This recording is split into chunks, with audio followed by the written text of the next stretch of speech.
Okay mga kabihero, dumaan po yung ating suki na nagtitinda po ng mga piyesa ng baka.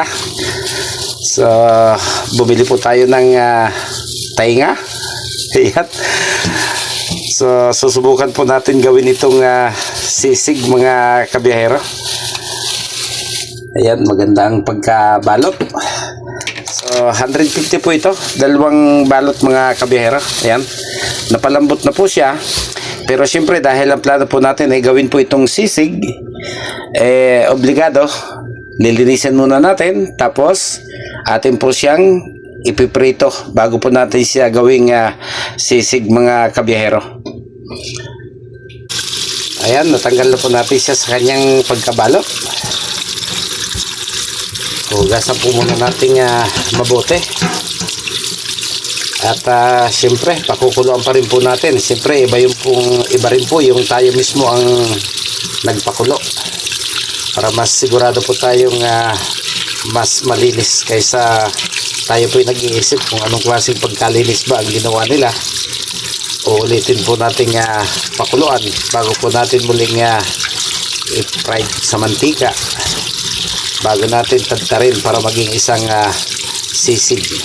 So maganda naman po yung quality nung bahaging ito ng tainga. Ayan.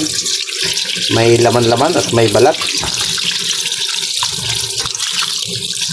Kaya lang siyempre dahil tainga, ang nakikita ko lang po talagang luto ay parang maskara ng baboy na mas bagay po sa sisig.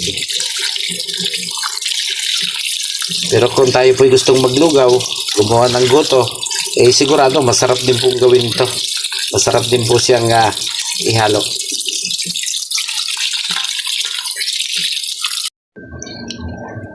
Okay, nagpakulo na po tayo ng tubig. Kulong-kulo na po siya. Yan po yung ating technique. Bago po ilagay yung karne ay pinakukulo po muna natin yung tubig. Kasi nga po kapag isinabay natin sa pagpapakulo ng tubig yung laman ay mas matagal pong kumulo at mas matagal pong lumambot. Dahil yun hong karne humihimpis muna siyempre habang kumukulo bago bumukas yung mga texture ng kanyang laman. So mas maganda po na nauuna pong kumulo yung tubig para antimano po patungo ka agad sa pagbuka yung kanyang laman. Mas magiging madali po siyang lumambot. So ayan, pakuluan lang po natin bago natin iprito. Dahil ang gusto raw po ni Del testingin naman yung parang dinakdakan, yung isang version po ng sisig na sa halip po nalagyan ng mayonnaise ay suka po at mga rekado lang yung inilalagay pagkatapos na tadtarin mga kabiyahero.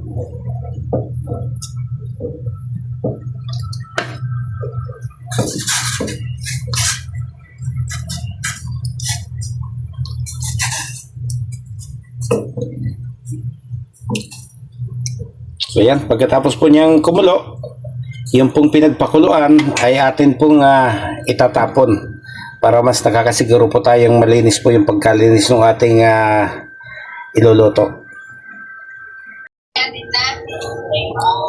Ayan. Parang okay na po ito. At least nakakuha ka ng ninong na gwapo. Mag-oras ka. Sige na muna ito mga unas karaging nag-inali. Nagtulog sa kubo. Ano ang darakaan? Batag. Budak. Balingoy. May mo pa na siya ng balingoy. Budak batag. O, di habang kayo pa yan na tutugdukan. Kung dara nila ang auto, di na ko na rin dahil parada. Nga, di makakawang-sawang kitilang ko. Karonon ko siya na. Kaulayin ko siya na. Madali daan. Okay, nagsalang na po tayo ng ating kawali. Ayan. Lagyan po natin ng mantika. Ayan, may use oil pa po tayo dito. Malinis pa naman siya. So, dagdagan po natin. At yan po natin ipiprito. Bago po natin gawing sisig or dinakdakan itong ating ginagawa mga kabiyahero. Yan, hintayin lang po natin uminit bago po natin isalang yung ating tainga ng baka. Ayan, check na natin kung medyo mainit na. Una po natin ilagay yung medyo malalaki po ang pagkahiwa. Ayan, sana hindi mamitik. Ayan, yan po yung ating kinakatakot. Patayin ko natin yung apoy at namimitik. Ayan. Buhayin na lang natin ulit mamaya pag natakpan na po natin.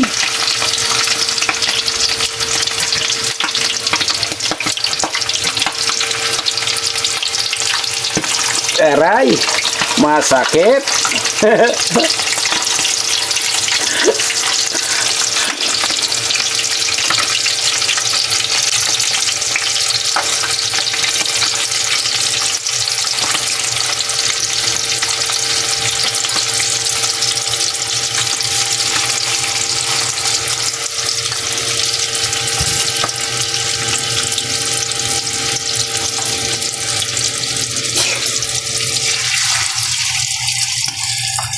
So ayan, pagkatapos po ay atin munang tatakpan bago natin buhayin yung apoy para sigurado po tayo.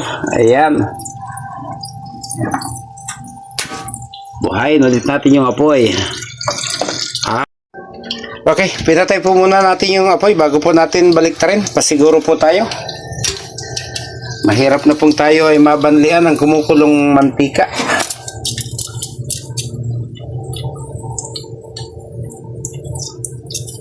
Yan.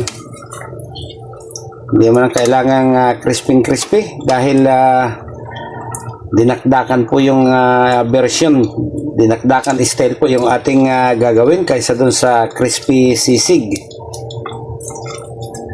Kadalasan kasi pag kami nagsisisig, yung pong crispy na may mayonnaise. So ngayon, dinakdakan version naman po yung ating style na gagawin mga kabiyahero. So ayan, naihanda na po natin yung ating mga rekadong gagamitin. May luya, may siling green, may bawang, may sibuyas, at siyempre ito pong ating hihiwaing tainga ng baka.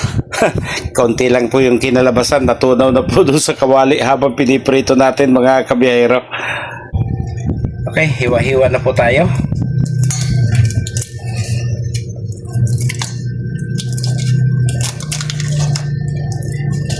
Iniwasan sana nating maging sobrang crispy.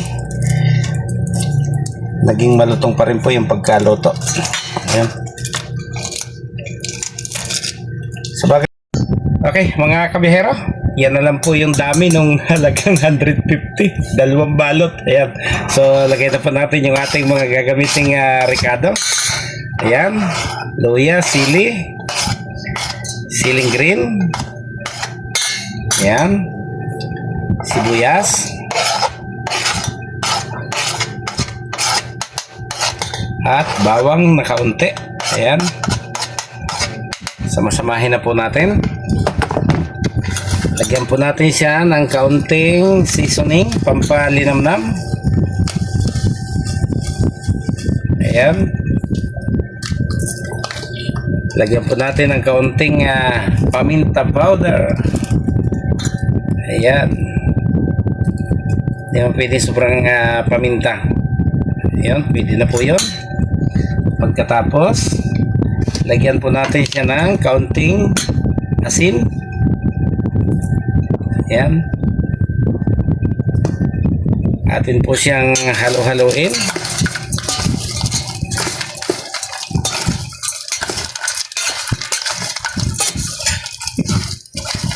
Pagkatapos, lagyan po natin ng kaunting vinegar.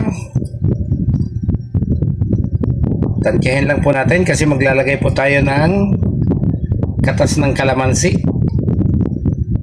Ayan. 2 kalahating kutsara para madaling mag-absorb ng lasa ng asin at ibang ricado.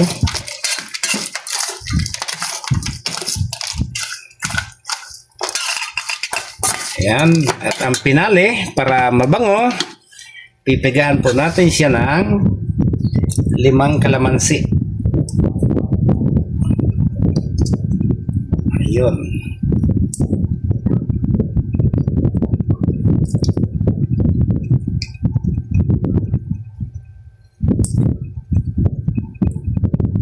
Kalamansi po kasi yung nagpapabango sa ganitong mga sisig at saka dinakdakan. Pero first time po natin itong ginawa at nakuhaan na po natin ng aral na kapag tainga pala ng baboy or baka ay mas maganda pong siya ay iniihaw, hindi ho piniprito. So at least mayroon na po tayo nakuhang ideya. Sa susunod, hindi na po natin ito ipiprito. Kinakailangan po ay iihawin na lang po natin. Ayan. At saka kapag piniprito, ang na-observe po natin ay malaki yung reduce ng size ng kanyang meat. Hindi katulad ng inihaw na hindi gaano pong lumiliit yung kanyang karne. Ayan. Napakabango na. So ayan, hanggang dito na lang po tayo. So ganyan po karami yung 115 tainga ng baka, 2 sibuyas, 5 pisong luya, may 5 kalamansi. Kumonsumo pa ng mantika at apoy. So hindi na siya ngayon halagang 150 lamang. Okay, hanggang dito na lang po. Maraming salamat.